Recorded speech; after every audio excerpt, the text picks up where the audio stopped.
तो स्वागत है आप सभी का मेरी एक और ब्रांड नई न्यू वीडियो में। तो चैप्टर के स्टार्ट में हमें एक फैक्ट्री का सीन दिखाया जाता है और ये जो फैक्ट्री है अगर आपको याद होगी तो यही वही फैक्ट्री जहाँ पे डुआन ने इस बंदे को पेला था और हमें 5 बंदे दिखाए जाते हैं और नरेटर बोल रहा होता है जो प्लान था 5 रिप्रेजेंटेटिव का 5 डिस्ट्रिक्ट यानी जिला जो स्टेट के बाद आता है उसे बोलते हैं जिला।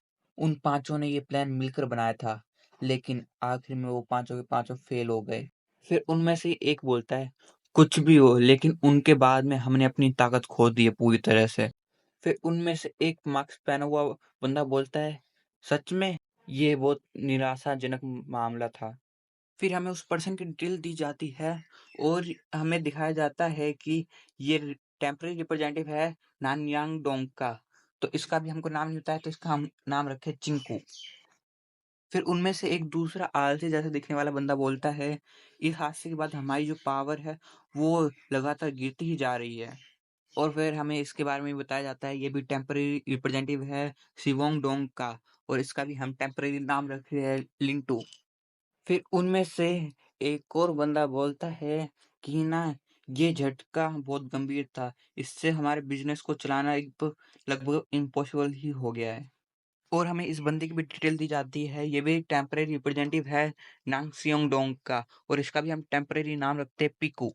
फिर एक और पर्सन बोलता है कि लेकिन अभी भी होप है और हमें इसके बारे में भी डिटेल दी जाती है ये भी टेम्परेरी रिप्रेजेंटेटिव है जुवोंग डोंग का और इसका भी हम टेम्परेरी नाम रख रहे हैं छपरी। फिर दूसरा पर्सन बोलता है जो नोटिस निकला है हेडक्वार्टर से वो हमारे लिए एकदम परफेक्ट अपॉर्चुनिटी है कि हम अपनी पोजीशन को रिबिल्ड करें, यानी कि अपनी पोजीशन को वापस अच्छे से सुधारें। और ये बंदा मेरे को वो लग रहा है जो मैं मुँह से बोल नहीं सकता क्या लग रहा है, तो लेकिन हिंट दे सकता हूँ कि अभी थोड़ी देर बाद वीडियो बनाने जाएगा, ऐसा लग रहा है। और हमें इस बंदे के बारे में डिटेल दी जाती है। ये भी टेम्परेरी रिप्रेजेंटेटिव है मिनसियोंग डोंग का और इसका भी हम टेम्परेरी नाम रख रहे हैं पप्पू। फिर चिंकू खड़े होके बोलता है कि जो भी बुली एसोसिएशन के जो मेंबर है उनको हम पकड़ लेते हैं। जितने ज़्यादा बड़े को पकड़ेंगे उतना ज़्यादा हमारा फ़ायदा होगा। चिंकू फिर अपनी जेब में से नाइफ निकालते हुए बोलता है अगर शॉर्ट में बताऊं तो फिर वो टेबल पे चाकू मारते हुए बोलता है कि हमको बड़ी चीज पे हाथ मारना चाहिए। चिंकू आगे बोलता है हमारा पहला टारगेट होगा चोई संजय। फिर वो आगे बोलता है ना ही बुली एसोसिएशन बता सकता है, ना ही गैनवक में कोई भी स्ट्रॉन्गेस्ट, ना ही पूरे सियोल में, शायद पूरे कोरिया में ही कोई नहीं बता सकता कि इस बंदे की रियल पावर क्या है। चीकू आगे बोलता है कि लेकिन पहले बस चोई संगी थे जिसकी आइडेंटिटी रिवल थी जो हेडक्वार्टर से संबंध रखते थे, लेकिन अभी रिसेंटली कोई सामने एक और आया है किम चंग और इसको मैं मैनेजर बुलाऊंगा क्योंकि ये मेरे को सुटेबल है। चिंकू आगे बता रहा होता है कि उसकी ताकत को हम कोई ग्रेड नहीं दे सकते और हमें दिखाया जाता है जो मैंने पिछले एपिसोड में बोलता कि इसके गले के पर धागा हो रखा है, वो धागा नहीं था, वो एक सुई घुसा रखी होती है जिससे वो पोज हो चुका है। फिर चिंकू आगे बोलता है कि कोई भी जेंडर या क्लास वेट क्लास कोई मैटर नहीं करती उसके सामने, उसके वेपन के सामने। जो उसका वेपन है वो है ह्यूमन किलिंग निडल यानी इंसान को मारने वाली सुई। फिर चिंकू आगे बोलता है जो ह्यूमंस होते हैं उनके अंदर 570 वर्टिकल पॉइंट्स होते हैं कि जहाँ पे अगर कोई मारेगा तो बहुत दर्द होता है या मर भी सकते हैं, और जो 500 होते हैं वो बहुत ज़्यादा ही सेंसिटिव होते हैं। चिंकू हमको मैनेजर के बारे में बता रहा होता है कि कोई फ़र्क नहीं पड़ता अगर उसने एक बार डिसाइड कर लिया कि उसको अपने सामने वाले को मारना है कि हराना, तो चाहे वो कितना ही पावरफुल हो या कितना ही लोग हो, बस वो उसके सामने हारेंगे ही इंस्टेंटली तभी। उसके साइलेंटली मारने का तरीका उसे ऐसा दिखाते हैं जैसे कि कोई वो ब्लू चमकता हुआ मून हो। और मेरे को भी लग रहा है कि या आपको भी लग रहा है कि इसका फेस बवासीर जैसा बना दिया है। फिर हम वापस प्रेजेंट में आते हैं और हमें वही सीन दिखाया जाता है जहाँ पे पिछला एपिसोड खत्म हुआ होता है कि जो हमारे संघ के ऊपर मैनेजर गिरी हुई होती है और मैनेजर फिर बोलती है सनशाइन शेल्टर तुम उसके ऊपर इन्वेस्टिगेशन कर रहे हो ना। और मैनेजर संघ को बिल्कुल घूरते हुए बोलती है तुम ये सब हेडक्वार्टर से सीक्रेटली कर रहे हो। और मैनेजर अचानक से पीछे हटती है और जो संगने होती है वो उसने अपने गले से नीडल निकाल के बोलता है, मैं सिंपली बस सच का पता लगा रहा हूँ। फिर मैनेजर बोलती है, ट्राई मत करो कि तुम उधर तक पता लगा रहे हो जहाँ तक तुम अलाउड भी नहीं हो पता लगाना। फिर मैनेजर अपने आप को रेडी करते हुए बोलती है कि बंद कर दो इन्वेस्टिगेशन सनशाइन शेल्टर के ऊपर। द थिंग इज़, मैं एक छोटी-सी थ्योरी बोल रहा हूँ।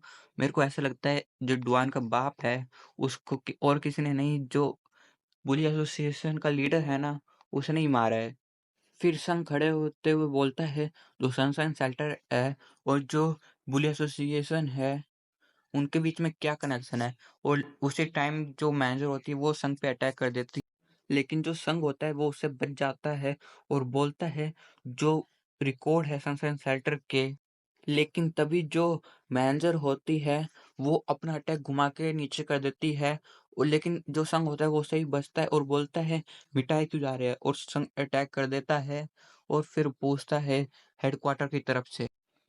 और हमें दिखाया जाता है जो संजय होता है वो उसने मैनेजर के हाथ ऊपर कर रखे होते हैं और बोलता है बस वो सब क्या छुपा रहे हैं। फिर मैनेजर बोलती है मैंने तुमको बताया था, और मैनेजर के मुंह में एक निडल होती है और आगे बोलते मैनेजर कि कुछ भी जानने की और खोजने की कोशिश मत करो। और जो मैनेजर होती है वो नीडल डुआन संघ की तरफ फेंकती है, लेकिन संघ उससे बच जाता है और मैनेजर भी छूट जाती है। और जो मैनेजर होती है वो अपने नीडल्स के साथ अटैक रेडी कर रही होती है और संघ भी अटैक रेडी करते हैं और उधर बहुत जोर की आवाज आती है, लेकिन अचानक से उधर बिल्कुल शांति हो जाती है। फिर संघ आगे बोलता है कि तुम्हें पता है अभी तुम क्या कर रही हो, अभी तुम डायरेक्टली फ्रॉम हेडक्वार्टर। फिर जो मैनेजर होती है वो बोलती है ऑफ कोर्स। फिर मैनेजर आगे बोलती है कि प्योरली ये मेरी तरफ से एक तुम्हारे लिए पर्सनल एडवाइस थी कि तुम बिल्कुल सावधान रहना। फिर मैनेजर जाते हुए बोलती है जो रीजन है तुम बुली एसोसिएशन के साथ हो, क्यों तुम उसके भाई हो ना। फिर मैनेजर जाके बोलती है कि तुम वापस ध्यान से सोचना जब तुम अकेले हो। फिर मैनेजर दरवाजे के पास होती है और बोलती है मैं आज ये आई थी तुमको ये बताने। जिनको समझ नहीं आया ये किसका भाई है, तो ये डुआन की हेल्प कर रहा है सनशाइन शेल्टर के बारे में जानने के लिए। तो ये उसकी हेल्प कर रहा है तो यानी ये उसका ही भाई हुआ। और मेरे को भी पता नहीं ये उसका भाई कैसे हुआ, क्योंकि हमने जो भी डुआन की बैक स्टोरी देखी थी उसमें तो उसका कोई भाई नहीं था। फिर सीन चेंज होता है और हमें एक टनल का सीन दिखाया जाता है जहाँ पे हमारा संग अकेले चलते हुए जा रहा होता है। लेकिन तभी हमारा प्यारा चिंकू पीछे से आता है और चिंकू संग से बोलता है तुम कहाँ जा रहे हो। संग पीछे घूम के बोलता है तुम कौन हो। फिर चिंकू संघ के पास जाते हुए बोलता है नाइस टू मीट यू, मैं टेम्पररी रिप्रेजेंटेटिव हूँ नानयांग डोंग का। फिर जो चिंकू आगे बोलता है मैं इधर आया इसका रीजन बहुत सिंपल है, तुम तीसरे हो। फिर संघ बोलता है क्या। फिर चिंकू हमको एक्सप्लेन करता है जो दो सबसे क्लोज है वो हेडक्वार्टर के है, वो है चोई संग और मैनेजर, और जो तीसरा है वो तुम हो। हम उन दोनों को अभी टारगेट नहीं कर सकते किसी रीजन की वजह से, लेकिन जो तीसरे है तुम, जिस पे हेडक्वार्टर को ज्यादा ट्रस्ट है, हम तुमको अभी के लिए टारगेट कर रहे हैं।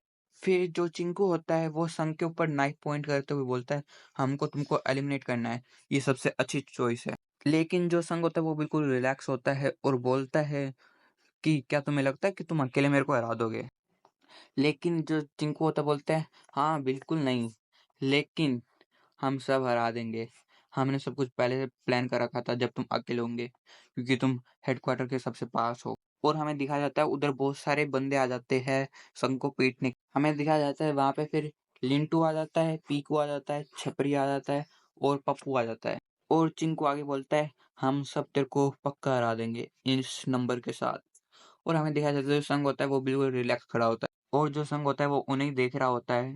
लेकिन तभी चिंकू एक बात बोलता है क्या तुमको कोई शब्द बोलना है जो तुमको अपनी फैमिली को बताना हो। और ये बात सुन के एकदम से जो संघ होता है वो हैरान हो जाता है। फिर चिंकू आगे बोलता है तुम्हारे भाई को मैं ध्यान रखूंगा, जल्दी तुम्हारे पास भेज दूं। लेकिन तभी जो संघ होता है वो एकदम दबी हुई आवाज में बोलता है तुमको क्या पता है मेरे फैमिली के बारे में।